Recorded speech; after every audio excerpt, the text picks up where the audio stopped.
የቴዲ አፍሮ መሬማ የሚለው ዘፈን አረብ ሀገር ላሉ ሴት ስደተኛ እህቶቻችን ወይም ለስራ ሳውዲ ዱባይ ምናምን ለሄዱ ሴቶች የተዘፈነ አይደለም። በእርግጥ ከሱ ጋር ማገናኘታችሁ ጥሩ። የግጥሙ መጨረሻ ላይም ልክ አረብ ሀገር እንዳሉ የአረብ ሀገር ስሞችን ጠርቶ እዛ እንዳሉ ወንድምና እህቶቼ መሬማ አሳዘንሽኝ ይላል። ግን መሬማ አረብ ሀገር የሄደች ኢትዮጵያዊ ሴት አይደለችም። ቶታሊ መሬማ የመናዊ ነች። ግን ምንድነው ታሪኩ? ምክንያቱም ይሄንን እምላችሁ ምንድነው ቴዲ በጣም ከባድ ስራ ነው የሰራው። ኢንተርናሽናል መሆን የሚችል እና በዓለም አቀፍ ደረጃም ትኩረት መሳብ የሚችል ክሮስ ካንትሪ የሆነ ስቶሪ ያለው ስራ ነው የሰራውና ላይ ቀለል ተደርጎ በቃ ይሁን አረብ ሀገር የሄዱ ሴቶች ታሳዝኑኛላችሁ አይነት ነገር ተደርጎ ሲገለጽ ኮንፈርት አልሰጠኝም። አንዳንዶቹ ደግሞ አረብ ሲደፍር ምናምንም እየሰሩ ነበር። ብቻ እሱ የእውቀት ማነስም ነው። ግን ዋናው ነገር ይሄ ትልቅ ታሪክ ነው ያነሳው። መሬማ ኢትዮጵያዊ አይደለችም። መሬማ የመናዊ ነች። ለምንድነው ግን ስለሷ እንደዛ ብሎ ያወራው የሚለውን ብናይ አሁን እዛ ላይ ታችሁታል። የጎዳናውን መንገድ ስትጠርጊ ምናምን ሲል አረብ ሀገር ያሉ እህቶቻችን ጎዳና ወጥተው መንገድ አይጠርጉም። ስለዚህ ይሄ ማለት የተሰራው ታሪክ ወይም ደግሞ የሚያወራው ስለነሱ አይደለም ማለት ነው። የሷ ታሪክ ይለያል። ቆይ መለስላችኋለሁ እሷን ከቆሻሻ ጋር ለምን እንዳገናኛት።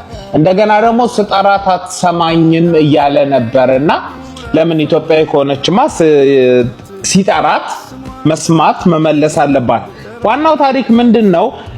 መሬማ ማለት አልሙሐመሺን ወይም አካዳሚ ይሏቸዋል። የመን ውስጥ በጣም የተናቀ ሶሳይቲ አለ።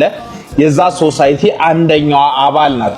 እነዚህ አካዳሚዎች የሚሏቸው በ6ኛው ሴንቸሪ ኪንግ ካሌብ የኢትዮጵያው ንጉስ የአክሱም ንጉስ የነበረው የመን ድረስ ተቆጣጥሮ ለ50 ዓመታት ኢትዮጵያ የመንን ገዝታለች። ኢትዮጵያ የመንን ከገዛች በኋላ የኢትዮጵያ ወታደሮች እዛ ቀርተዋል። በኋላ ላይ የፐርሺያን ኢምፓየር በፈጸመው ወደዚህ አታክ ፈጸመና ኢትዮጵያ ለቀቀች። ያን ኮንከር አድርገው የነበረውን አካባቢ ለቃ አክሱማይት ኢምፓየር ወደ ኢትዮጵያ ግዛቱ ተመለሰ ወይም የመንን ለቀቀ። የመንን በለቀቀበት ሰዓት ግን እዛ የቀሩ ኢትዮጵያውያን ወታደሮች ነበሩ እና አሁን ይሄ አካዳም የሚሏቸው አካዳም ማለት በጣም ክፉ ቃል ነው። ገረዶች እንደማለት ነው፣ አገልጋዮች ማለት ነው።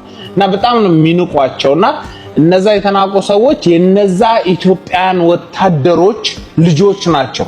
ፎቶአቸውን እዚህ ጋር አደርግላችኋለሁና ቶታሊ ኢትዮጵያዊ ነው የሚመስሉት በመልክም በምንም። እና የመን ውስጥ እጅግ በጣም የሚጨቆኑ ማነን እስኪሉ ድረስ በጣም ከባድ መከራ ውስጥ የሚያልፉ ከዛ የሚፈቀድላቸው ስራዎች ምን መሰላችሁ? አሁን ቴዲ ያነሳው መንገዱን ስትጠርጊ ያለው እነዚህ አካዳሚ የሚባሉት አልሙሐመሺን የሚባሉት የሚፈቀድላቸው ስራ መንገድ ማጽዳት፣ ቆሻሻ መጣል፣ ሽንት ቤት ማጠብ፣ መለመን የመሳሰሉት ስራዎች ብቻ ነው የሚፈቀድላቸው። ከዛ ውጪ መማር አይፈቀድላቸው። የሚኖሩበት ቦታ ልክ ኢትዮጵያ ውስጥ ቆሼ የሚባለው አካባቢ ነው።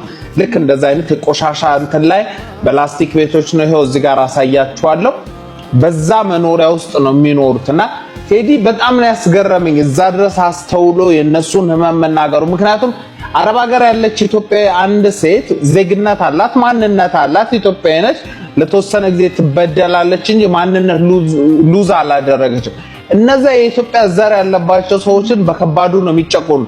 ባይዛው የመን ብቻ አይደለም፣ ሲዲዎች አሉ። ሲዲ የሚባሉ ህንድ ውስጥ አሉ፣ በጣም የሚጨቆኑ ከኢትዮጵያ የሄዱ ሌሎች ሀገሮች። ስሪላንካ ላይም አንድ ማነበር ባሉ አሉ። እዛም ካፊሮች ይሏቸዋል። ስሪላንካም እንደውም ባህላዊ ዳንሳቸው ላይ ኢትዮጵያ ነውና ቴዲ በዛ ደረጃ ነው ተጉዞ የመን ላይ ያሉ የኢትዮጵያ ዝርያ ያለባቸው የኢትዮጵያ ዝርያ በመኖራቸው በፊት የገዙን ወታደሮች ልጆች ናቸው በሚል ከፍተኛ ጭቆና የሚደርስባቸው የሚሸሹበት አገር የሌላቸው ዜጎችን ነው ያለው። እና ለዛም ነው ብነግራት አትሰማ ባወራት አትመልስልኝ ያለው። እሷ ኢቭን ኢትዮጵያዊ መሆናቸውን ብዙዎቹ ስለማያውቁ ነው። አክቲቪስት ከሆኑት ውጪ ስላልተማሩ ስለራሳቸው ስላልተነገራቸው።